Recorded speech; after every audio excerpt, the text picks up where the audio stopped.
Ngayong araw nga pala guys, magluluto tayo ng masarap na bulalo. Napakasimple lang ng proseso, pero ang sarap. Siguradong tatagos hanggang kaluluwa. Huwag na naman yung kaldero na ito. Maglagay lang tayo ng onting mantika. Mrs. Garcia meats nga yung gagamitin natin dito. Dahil fresh and quality yung mga meats nila dito. Maglagay lang tayo ng onting paminta. Sunod mo na rin yung bawang, sibuyas at tubig. At papakuluan nga lang natin to ng 45 minutes. Pagkatapos nga ng 45 minutes, isunod na natin yung mga mais at yung mga ibang gulay. Ilagay mo na yung Baguio beans at ilagay mo na rin yung pechay. Diba? Ganun lang kabilis magluto. Meron ka na agad na masarap na bulalo.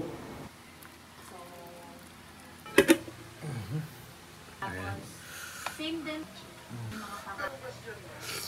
Wala kasi wala na exclude na. Ay wala tayong nesting na yun, diba? Pero yung hagis, dito. So yun. Skin sila. Select mo lang yan. Walang lahat. Hanggang campaign.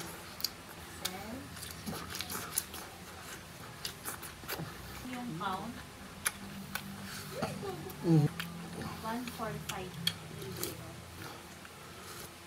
tama? So, hydration. So, Rainbow yun. F ang G is nesting. Pag sa T bukas ko ituro. Tapos pakita ko rin. Ito yung eBay. Beacon. Yes. Diyan ka pa ba? May mga iba may starter. Walang mga rekta siya. Isa lang yung identify. Ayun mo na yung ano ko. Kasi ayoko yung dance. Ito mismo.